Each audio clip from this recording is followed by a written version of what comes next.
Greetings, everybody. Thank you for spending your Sunday with us for the Chacuna's Virtual Psychedelic Summit, Sacred Plants in the Americas 2.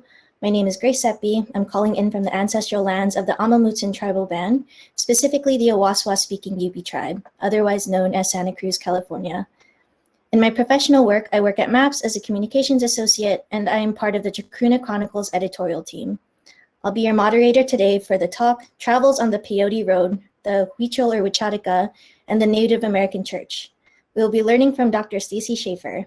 Dr. Stacy Schaefer has been carrying out ethnographic field research for decades with the Huichol or Wixárika Indians of Mexico. Her research has focused on a holistic study of the traditional beliefs and practices that revolve around the use of the sacred peyote cactus. During this presentation, Dr. Schaefer will speak about events and discoveries from her ethnographic fieldwork with the Huichol people, as well as her first pilgrimage to the sacred peyote desert, Wirikuta. And for the Q&A portion, please send us your questions in the Q&A section at the top right of the webpage, and please welcome Dr. Stacy Schaefer.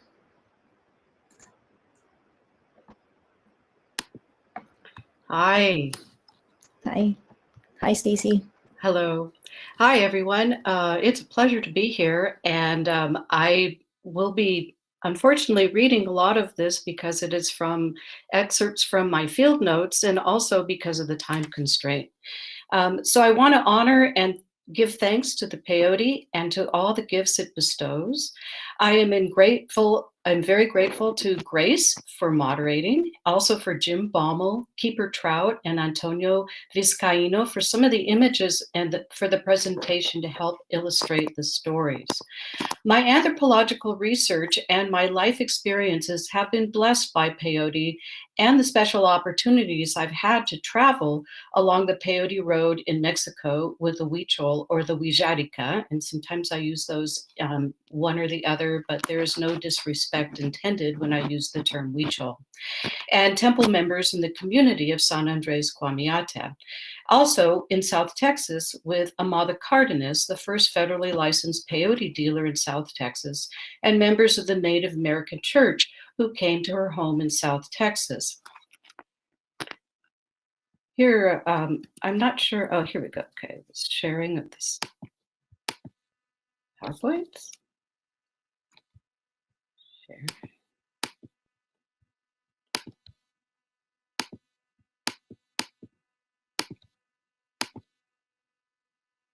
There we go. Okay, so these are some of the publications I've had from my experiences and my research. I co-edited and contributed to People of the Peyote, as well as the first edition was called Wixárika Women, Weavers and Shamans, and the second edition, as you can see, is Huichol Women, Weavers and Shamans. And my last book, all from the University of New Mexico Press, is Amada's Blessings from the Peyote Gardens of South Texas. Unfortunately, due to the short time I have for this presentation, I will focus on a few transformative events along the Peyote Road among the Wixárika that took me to a more holistic study of peyote and worldview from the Wixárika perspective. The themes I will touch upon are the peyote and the power of believing, becoming, and being, as well as the value of taking a body-centered perspective in learning about peyote. And being a woman, I can discuss how this approach led to my study of peyote and the interaction with the female reproductive system. So this is a map that shows the peyote area here along the border with South Texas, where I lived for 8 years, and into West Mexico. And then it goes all the way down from North Mexico to the furthest south in the San Luis Potosí area and this whole region. This is the area where the Wixárika live. It's up in the Sierra Madre Occidental. Wirikuta is all the way, show here. It's all the way over here. Whoops, right there. And the community that I've worked with all these years has been San Andrés Cuamiata. So this is what San Andrés looks like as you are entering into the community. San Andrés is on a mesa top, and it is about 6,000 feet above sea level, and it's a varied topography. So as you go further down into the barrancas or the river valleys, you'll also find that there are Wixárika ranchos where people live. This is the runway from the 1980s, around the time when I first made extended visits there, and it has now grown exponentially, the community of San Andres. But you can still leave the mesa top and go down into the Barranca area and still find some Huichols that continue to live in extended ranchos in these more traditional types of settings. And I frequent this particular rancho when I go visit. So I first began my studies when I was turning 20, and this was in 1977. And I went up to the Huichols, and I didn't really know what to expect. And I met Susana Valadez there. She took me in and she helped me get oriented. We've been friends ever since. And the plane didn't come back after the first day. And so that it was supposed to arrive a week later. So I was kind of stranded there. And to make a long story short, I met this woman who I found out later was a very powerful shaman, Wirikuta. And the whole experience, once the plane arrived and I went down, realized I had to go back. So the next time that I went back was for a much more extended stay and research, and that was in 1986.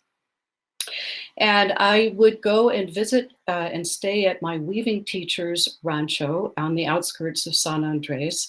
And I lived with Estella and her family. And in addition to learning how to weave, I also was able to participate in the daily activities in the rancho as well as the ritual activities. So here's Estella and her husband Andres, and they've just come back from Wirikuta, and they have peyote that they have blessed, and they're going to be giving to members of the rancho who did not go on the pilgrimage. When they come back from Wirikuta, they peyote and they put it in little gardens like this, but it's really essentially a holding place for it for their ceremonies.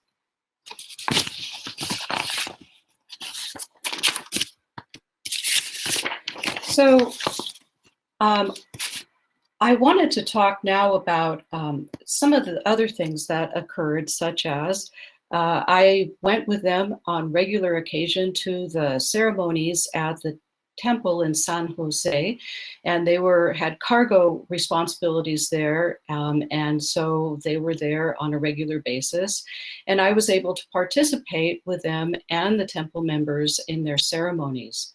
This is from Hikurineja, which is Dance of the Peyote, and it was it's like a 3-day event. It's really, really very amazing. And here is another scene from Hikurineja. And if you notice, the men have cups in their hands, and that's actually peyote that's dried, and then they grind it and mix it with water to drink as a beverage. I've gone on 3 more pilgrimages to Wirikuta since that time, but events from the first pilgrimage were fundamental in expanding my consciousness on a personal level, as well as a quest for more deeply understanding Huichol perspectives and their collective worldview. I haven't ever shared some of these personal experiences before, so I hope that you find them enlightening.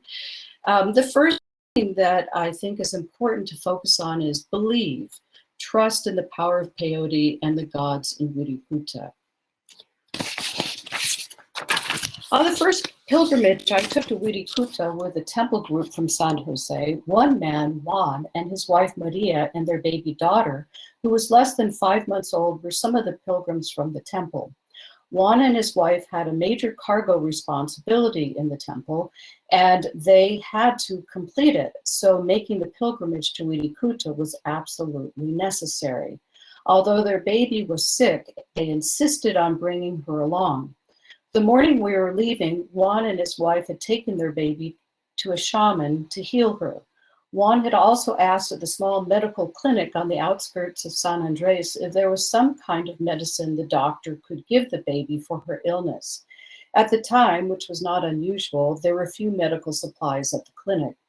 Right before we left in the caravan of vehicles, Armando Casillas Romo, the medical doctor who was completing his internship at the Universidad de Guadalajara, arrived with all that he could provide, a bottle of electrolytes to give the baby in a baby bottle that would provide additional hydration along with the mother's milk.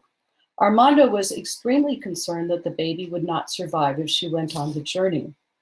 So too were the non-Wixárika friends, who generously agreed to drive the pilgrims in a caravan of 3 vehicles to Wirikuta and back.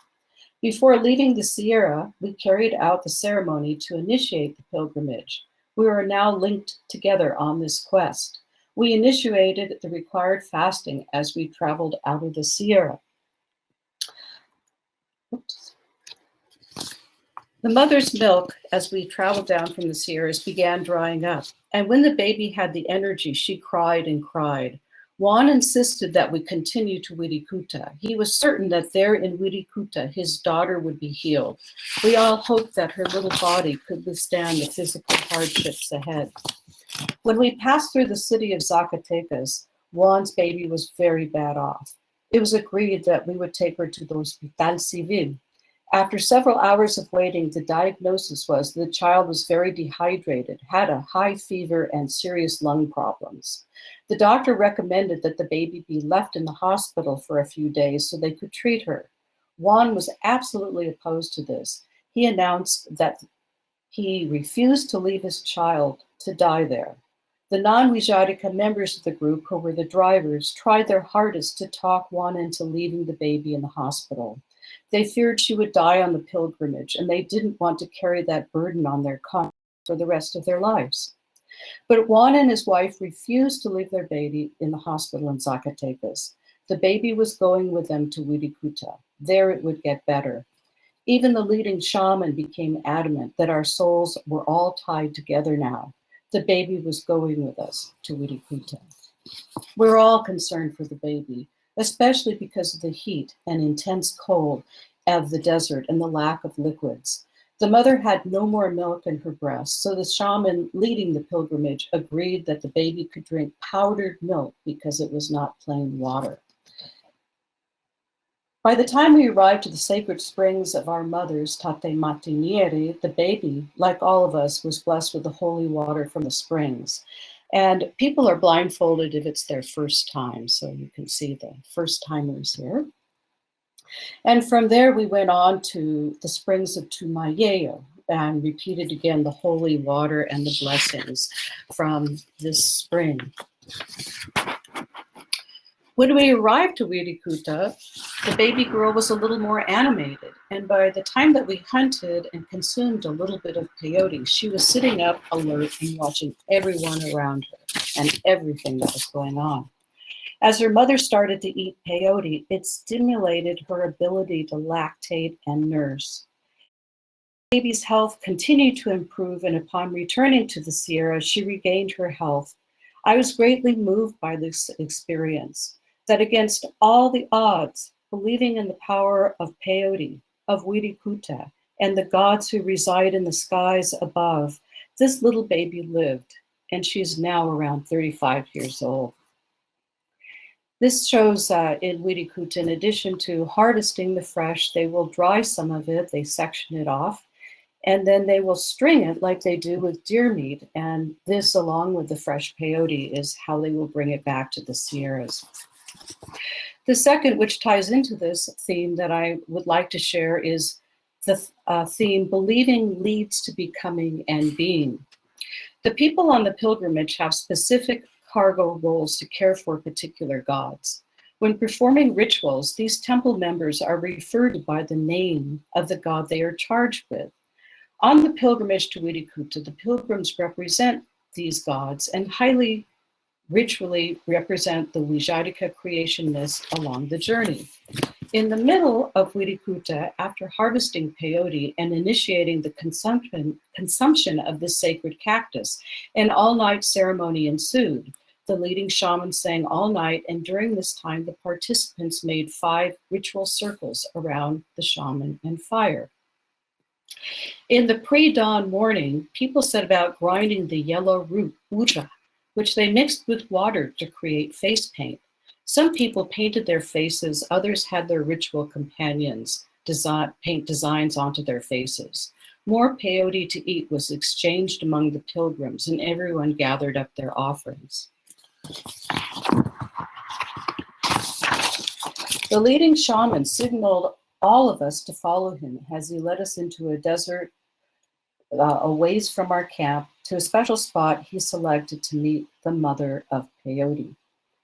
Here, at this spot, was a large cluster of beautiful peyotes. Offerings were placed around it. Directly in front of all of us, the brilliance of the sun's rays rose from above the majestic mountains in the east, blinding us with its light. I had eaten peyote and began to feel its effect. After the days of fasting, little water, intense heat and cold, as well as spending time in this desert environment, the effect was profound. As we greeted the sun in the glow of the dawn, the ceremony and the entire pilgrimage had reached a crescendo. I felt the power of the land and the sky open up to receive the array of offerings that each had carefully made for the gods. For me, the intensity of the moment felt like time immemorial. The leading shaman blessed numerous peyote buttons that people had collected and put in their votive bowls. He touched peyote to the face paint on each one's cheeks and placed them into each one's mouth. And by eating the peyote of the gods, the Wixárika drama of the creation is transformed into a real drama, as everyone became the particular god for which they held cargo.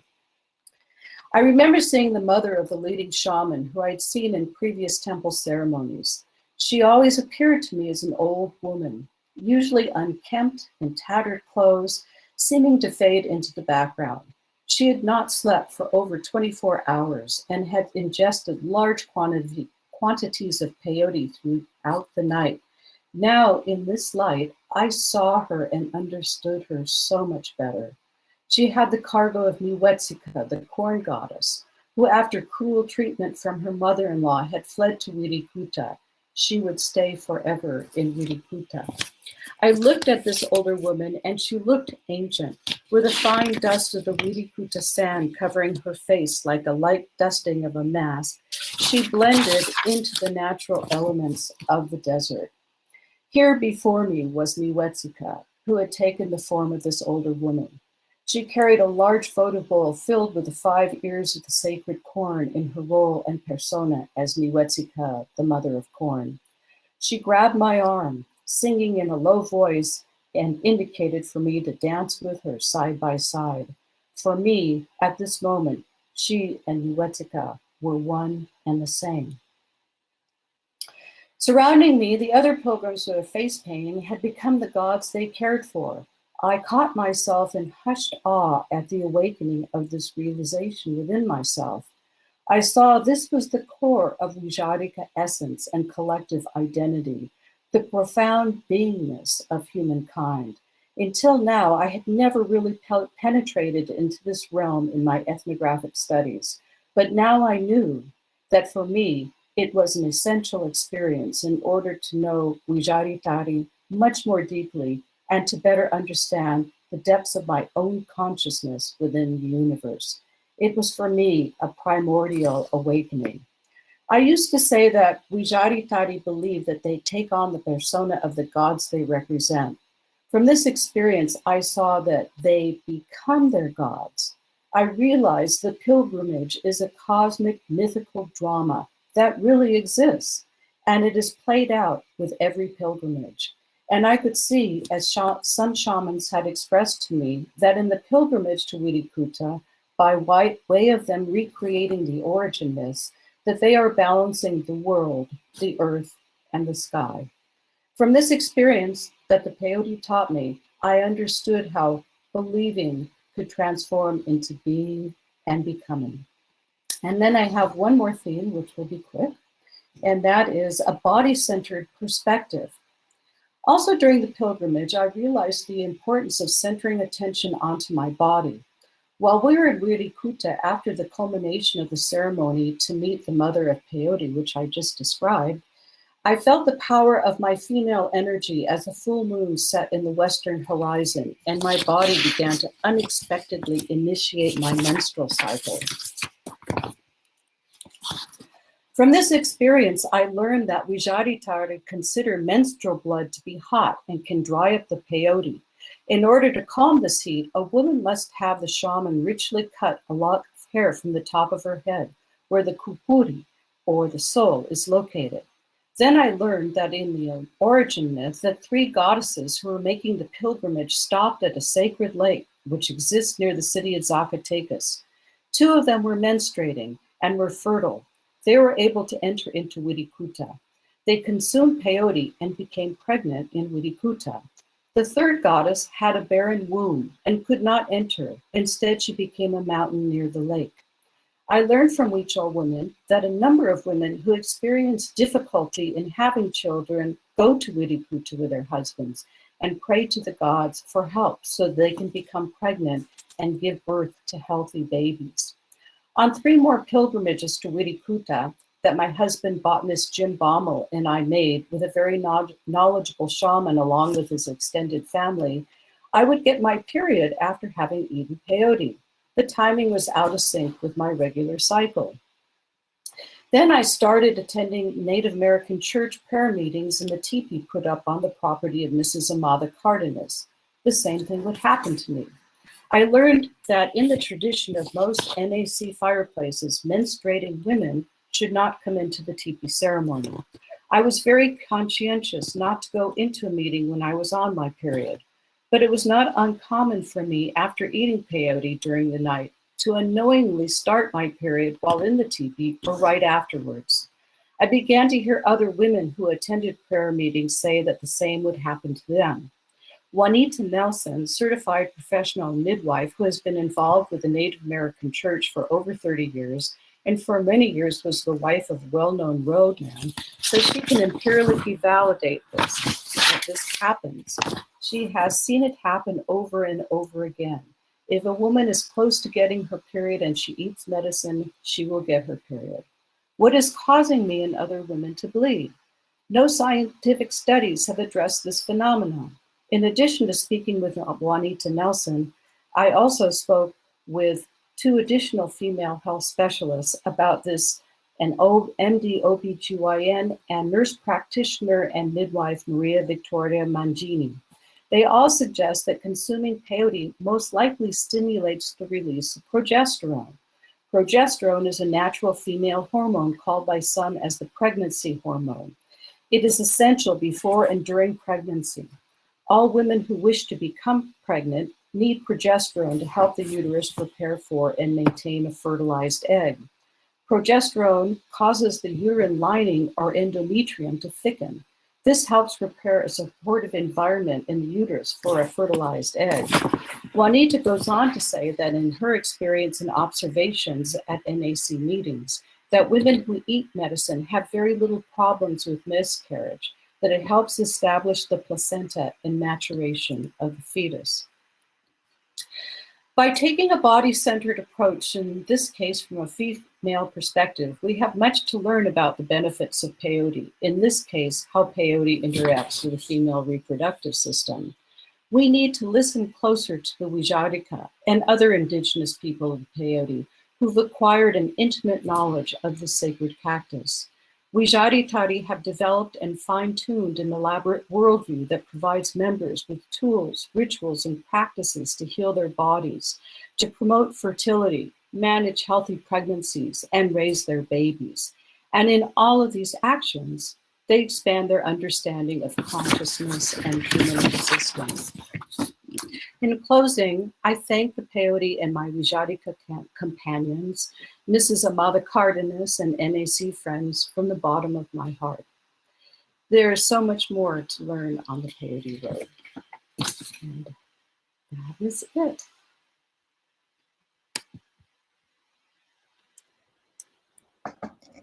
Wow.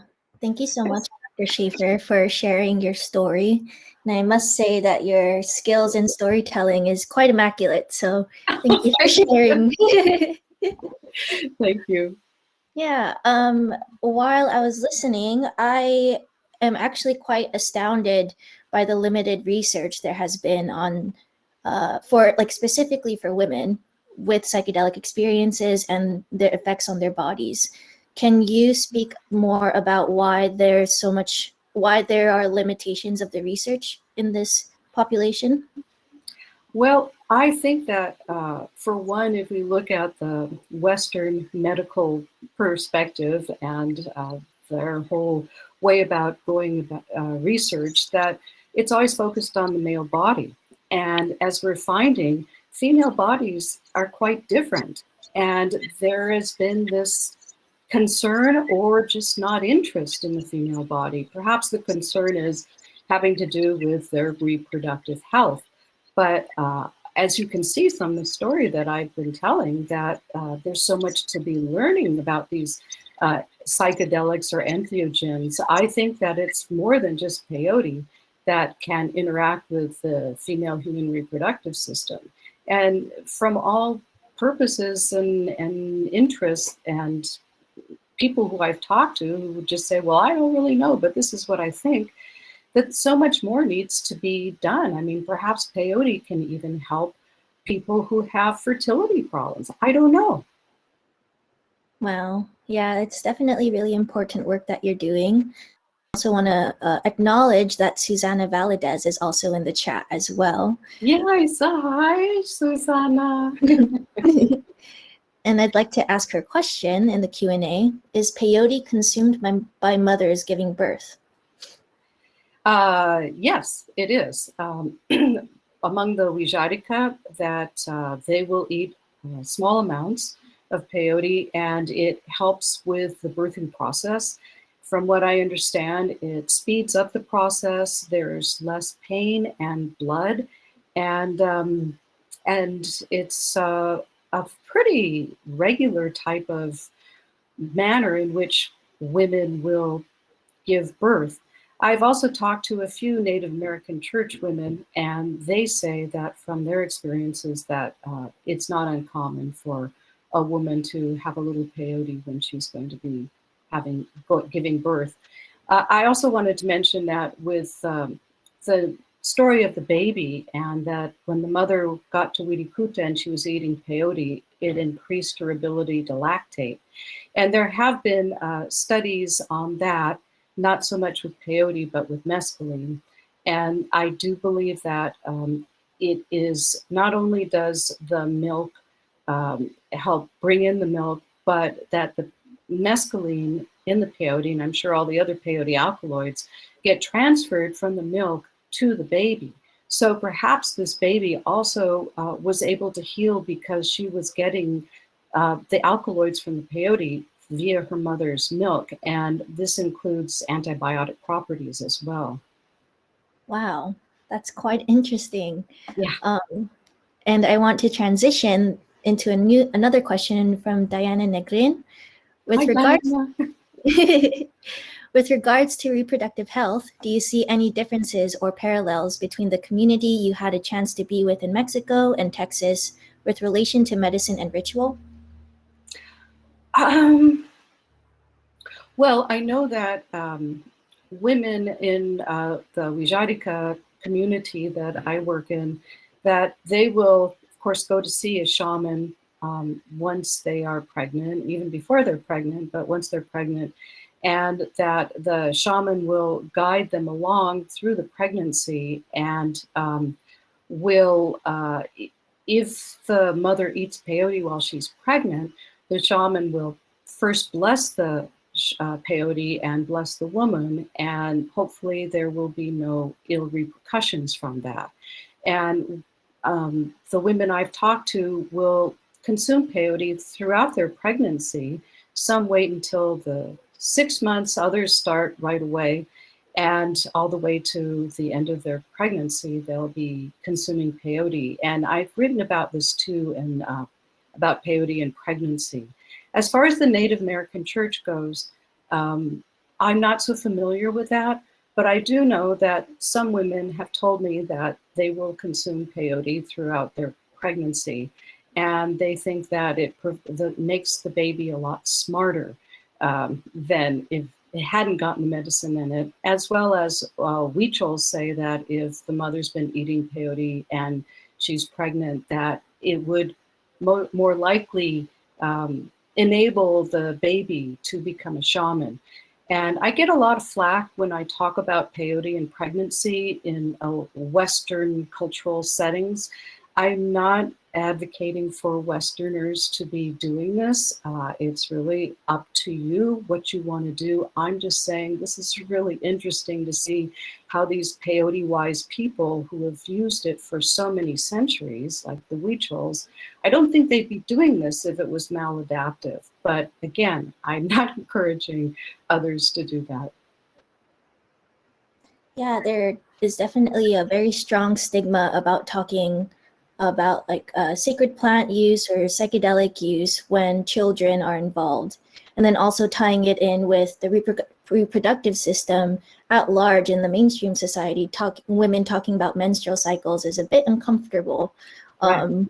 Yeah, for many people to reckon with, although it's such a natural part of human life. It is. Yeah, Totally natural. totally natural.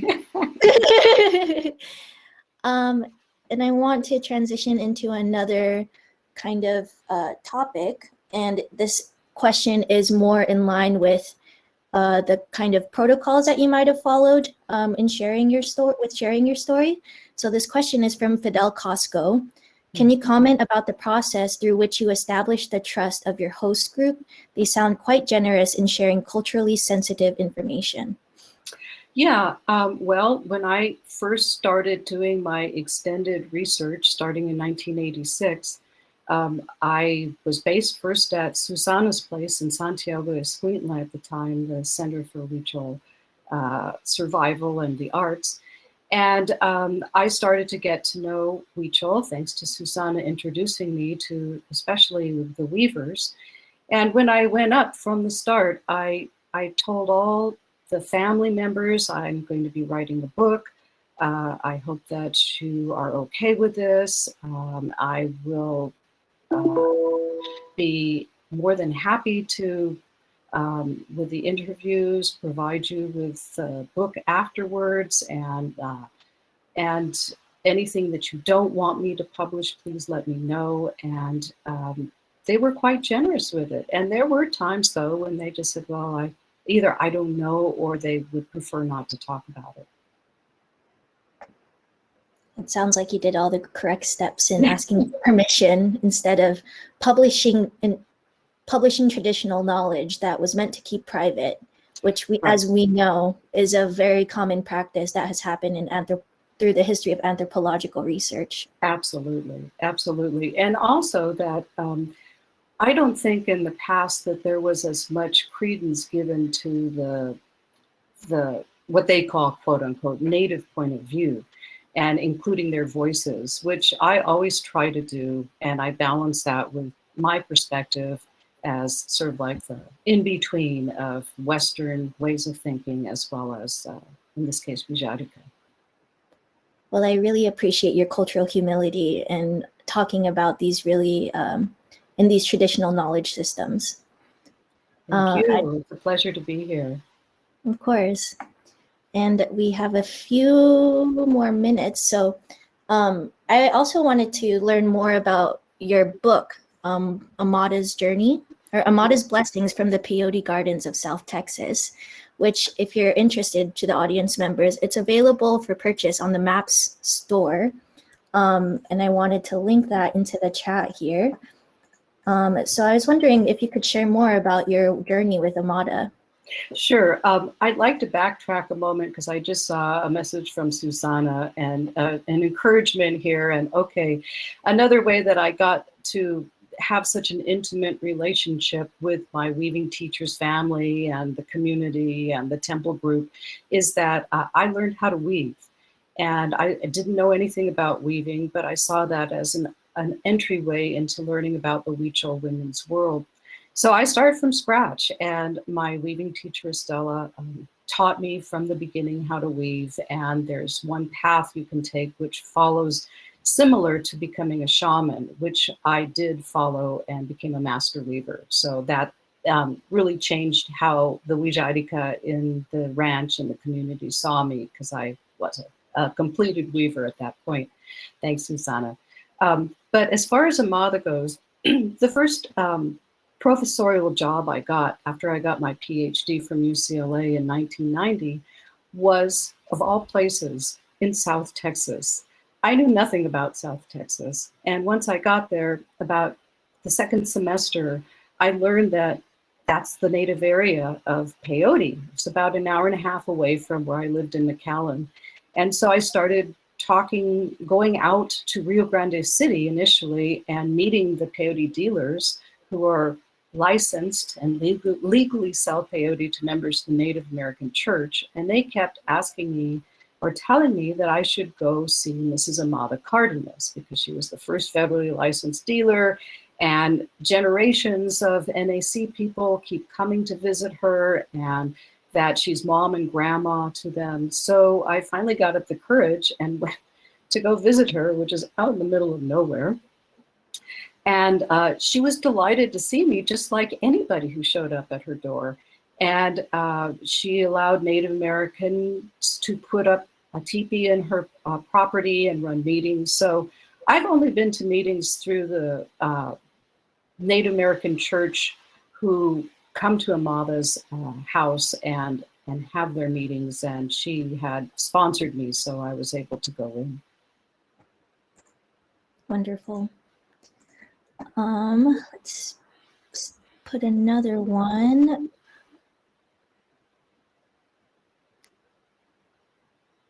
This question is from Barbara Pereira. Apologies if I've mispronounced your last name, Barbara. Is peyote cultural and religious tradition patriarchal? That's a good question. I would say that perhaps you might interpret as a Westerner, we might interpret as Westerners, that some of these traditions that I've seen with the Wixárika and the Native American Church might be considered patriarchal in their viewpoint. But at least with the Wixárika, you have to have the male and the female. You can't have one or the other. They are a working unit. And so the man might be the more public person or figure, but the women yield a lot of power too. And I discovered through my weaving that all of my weaving consultants were also shamans. They were female shamans. And I realized how many female shamans there really are in Wixárika culture. It was unbelievable. Nobody's ever really that. And so that's why my book on Huichol women, I call them weavers and shamans, because I had discovered after my study that all of my consultants. And I also think that with the story about the three women who went to Wirikuta, that the woman who, one of these goddesses, she was the one who discovered the road and the path to Wirikuta, Utuanaka. And so there are undercurrents in these myths that really speak to women and their powers and their place in Huichol society. I think it's just a matter of teasing it out. In terms of the patriarchy, the patriarchal influences within indigenous cultures, I'm thinking about how the NAC, or how I read about how the NAC has, there might be some chapters that have been influenced by Christianity or Catholicism. Can you speak some more about that?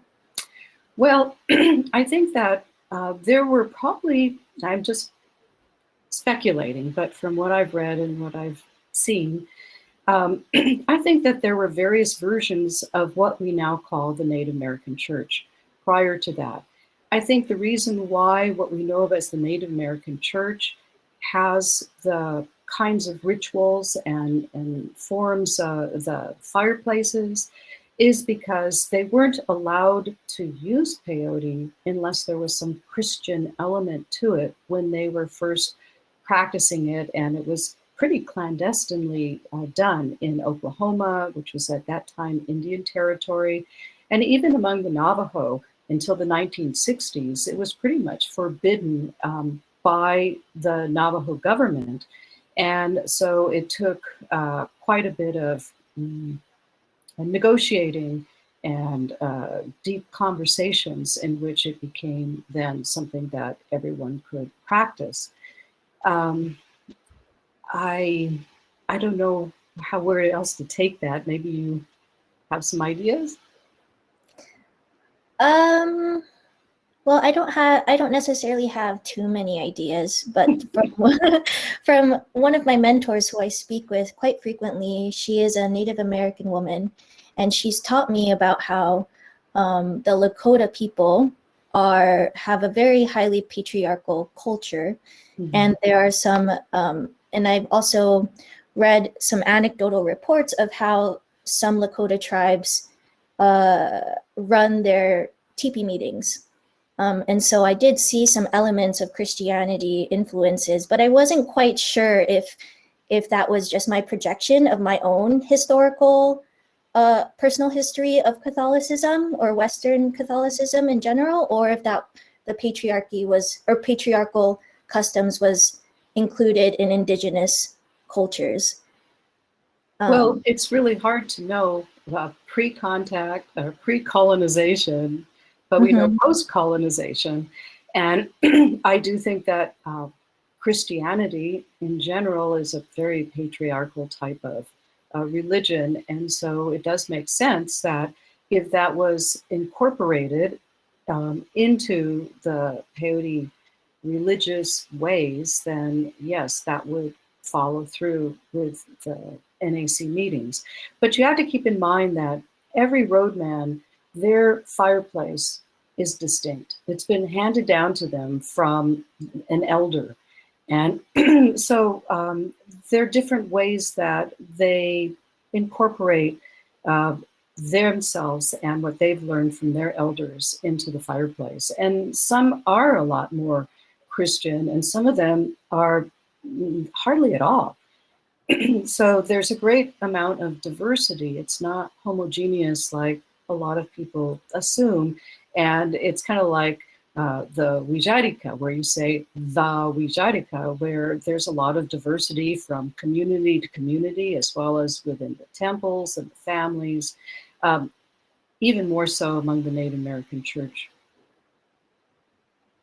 Wow, thank you for that. I will also, I think we have time for one or two more questions. This question is from Per Eric Torsk. Are there any two-spirit or gender non-conforming narratives among the Huichol that interplay with peyote, and would this be a potential area for future dialogue or inquiry? That's a very interesting question. Thank you for that. I have not heard of in mainstream Wixárika culture, religious beliefs, and traditions that they acknowledge that there are two-spirited people. I know for a fact it exists, but I don't think that it is as well accepted as one would think, like it's become in Western culture. I personally think that perhaps this is because there's such an importance put on having babies, growing your family, keeping the traditions going, and fertility. And the only way that that can happen is if you have heterosexual couples who are distinctly male or female. I don't know about the Native American church, but once I think that a population probably has reached a healthy level and there isn't that concern, that perhaps it opens up to the possibilities and the expression of two-spirited people. Thank you. And then one more question, and this one is from Paula Bizi Yunquiera. And again, apologies if I butcher your names. It's unintentional, but feel free to correct me in the chat. Thank you so much, Stacy. I'd like to know, how do you feel about non-native consume of peyote after all the experience you've had? Well, I think it's set and setting. I think it is if you have permission, if you're within the Native American community or in the among the Wixárika, that they're okay with it. I think personally that people should be able to have peyote in a respectful and traditional way, as long as it doesn't interfere with the supply of the medicine for the indigenous people. And I see Diana. Thanks, Diana, for setting the record straight about a growing movement of LGBT Wixárika. I really would like to learn more about that. Thanks. Great. And as we have 2 more minutes before we conclude, do you have any last remarks that you'd like to make?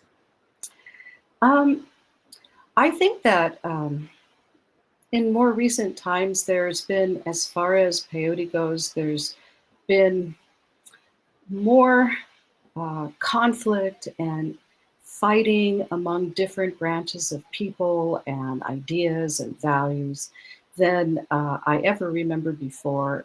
I think it has to do with the scarcity of it.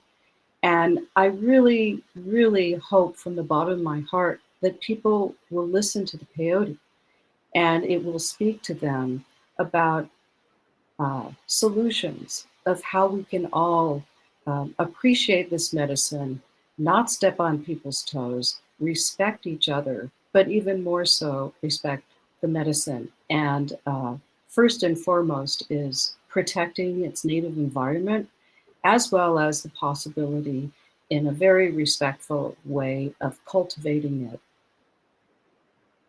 Thank you so much, Stacy, for that. I know that the politics of peyote is quite tense right now. Yeah. So as I saw on the schedule, I'm pretty sure there's going to be a Huichárika perspective on the politics of peyote.